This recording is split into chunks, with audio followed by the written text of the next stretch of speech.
In this video, I'm going to explain to you how to challenge a DUI driver's license suspension after you've been arrested. Hi, I'm Muthu Veerappan. I'm a criminal defense and civil litigation attorney here in Detroit, Michigan, and I help people fight for their freedom and protect their future. DUI stands for driving under the influence. If you watched my previous video, then you already know that Michigan does not have a DUI charge. Instead, Michigan uses the term OWI, which stands for operating while impaired. First, you need to understand this. Every time you get an OWI in the state of Michigan, there are two cases that come off of that arrest. You have the criminal case, which is the one that carries a potential jail sentence and fines. The criminal case may also require probation, which could include classes, alcohol, and drug testing. There's a different case known as an administrative law case. This isn't in a judicial court of law. Instead, it is an administrative law case regarding the suspension of your privilege to drive in the state of Michigan. That is handled by the Michigan Secretary of State. Specifically, this is handled by the Office of Hearings and Administrative Oversight, also known as OHAO. They have their own judges, but they're known as hearing officers. If you ask for a hearing, these officers will review the order of action which suspended or revoked your driver's license. Their main goal is to determine whether the suspension or revocation was appropriate. This is a way to give you due process, but it's a lesser level of due process compared to your criminal case. Every DUI has two cases. A lot of people don't understand that and they suffer the consequences. In this video, we're going to talk about the administrative case, not about the criminal case. If you want information about the criminal case, check out my channel for more details. Today, I'm not discussing a commercial driver's license, also known as a CDL. There are some different rules and processes, and it's a stricter standard when you have a CDL. If any of you are interested, please leave a comment. So, how does your driver's license get suspended after an OWI arrest? At some point, an order of action is issued suspending your right to drive. If this is your second or third DUI, the order may revoke your license entirely depending on your driving and criminal record. There are two ways this order is issued. One way is the implied consent law. This is established by the Michigan Vehicle Code, specifically Section 257.625C. This law states that any person who drives on public roads or in places open to the general public is deemed to have given their consent to chemical tests of their breath, blood, or urine if arrested for suspected OWI or OUID. The suspension will likely occur on the side of the road, and the officer may take your license or punch holes in it to show that it is invalid. It is important to note that declining to take a preliminary breath test, also known as a PBT, has different consequences compared to refusing a chemical test under the implied consent law. When you refuse a PBT, it's considered a civil infraction and you're only subject to a fine without any risk of your driver's license being suspended. The fine is up to $150 along with court costs. However, no penalties or points are imposed on your driver's license for doing so. Even if you refuse the PBT, the officer can request the driver submit to a chemical evidentiary test. Refusal to comply can result in penalties, including license suspension and points on your driving record. The other way your license can be suspended is following the arrest or charge of an OWI. This will likely be a letter from the Secretary of State OHAO office following an arrest or charge of an OWI. In both instances, you have 14 days to appeal the suspension through the Michigan Department of State. This would likely be before a hearing officer who will hear the arresting officer's testimony. You will have the opportunity to cross-examine the officer and present evidence supporting your case. If you fail to object, then the right to a hearing is forfeited and the suspension will take effect. The penalties for refusing a chemical test include license suspension. Your driver's license can be suspended for 1 year for the first time refusal. If you refuse the test again within 7 years, the suspension period increases to 2 years and the right to a hardship appeal is forfeited. You can also get points added. 6 points can be added to your driving record. There's also the possibility of fees. A driver who refuses a test will also have to pay a driver responsibility fee for 2 consecutive years. The important point here is that when you petition the Michigan Department of State for a hearing, the suspension of your license will be stayed. In other words, you can continue driving until a hearing officer rules on your case. Even if the hearing officer rules against you, you still have the opportunity to petition your local circuit court. This would be the circuit court in your county. There, an experienced attorney may make several arguments, including challenging the hearing officer's decision.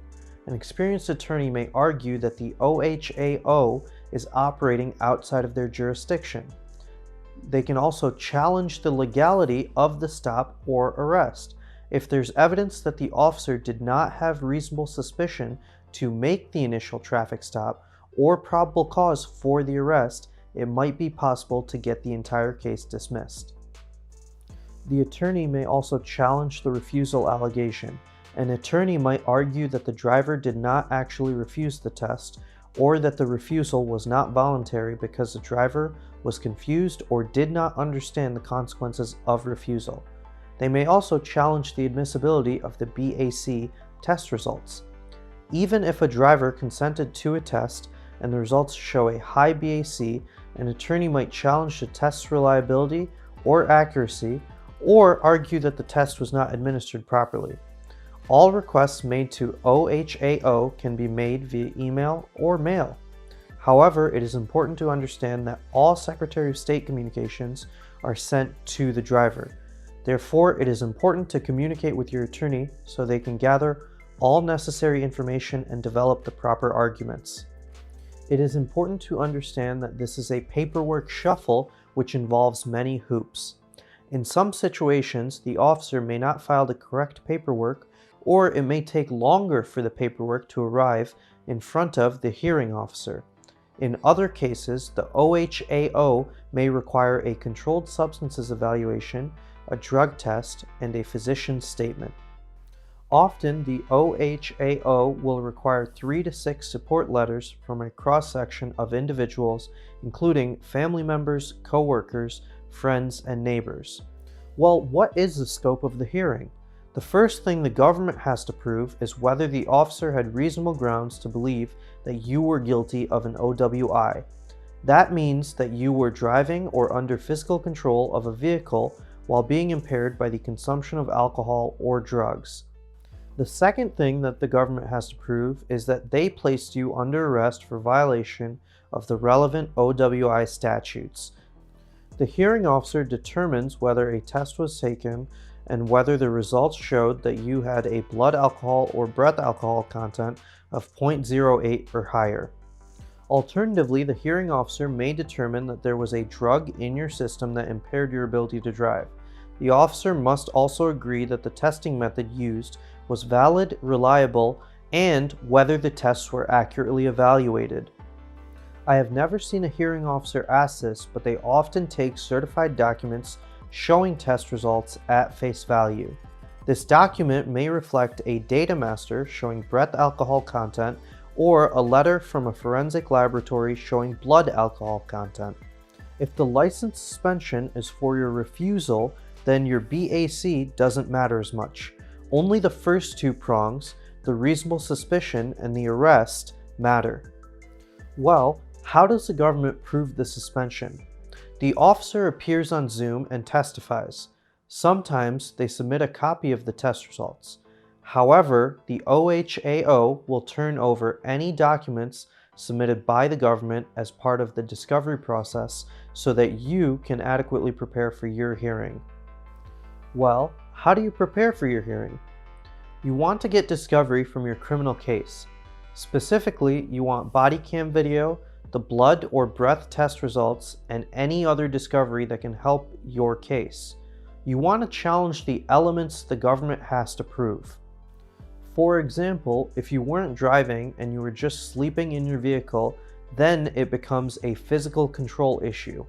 Specifically, the hearing officer would have to determine whether you were operating the motor vehicle. You want to see the body cam, the scout car cam footage, and any other potential discovery that you have available. It shows your behavior, allows your attorney to challenge evidence, and it may show the hearing officer that you were acting reasonably. Witnesses. If you are going to have witnesses, then it is important to prepare them before the hearing. An experienced attorney will interview witnesses, establish a timeline, and determine whether your case requires expert witnesses. You do not have to testify. I usually recommend that my clients remain silent and do not testify. You do not want to admit any of these facts on the record. Your statements may be used against you in your criminal case. I recommend consulting with an experienced attorney, such as myself, before testifying in a proceeding. If the police officer does not appear, your attorney should make a motion to void the suspension. Alternatively, your attorney may argue that the officer had no reason to believe that you were operating the vehicle while being impaired. An example is speeding, because there is no reasonable connection between speeding and drunk driving. Unfortunately, the bar is low for this hearing. It is a preponderance of the evidence standard, and the hearing officer is not an attorney nor a judge. The criminal case requires a jury to find you guilty beyond a reasonable doubt, so don't get disheartened because this is a different level of due process. If you lose at the OHAO hearing, it is not the end of the road. After the hearing, the officer will issue a written ruling. If this ruling is unfavorable, you can always petition your local circuit court. The Secretary of State is represented in these proceedings by the Attorney General. Generally, your petition is adjourned to allow your attorney time to order a transcript from your OHAO hearing. Afterwards, both parties will argue over whether the hearing officer was correct or not. Often, circuit court judges are supportive of their voters having driver's licenses, but you need to make sure that your case is presented well. You need to speak with a professional before you make any decisions that could make your case more difficult to defend. We're ready to help you. We're open 24/7, and I'll give you a free consultation.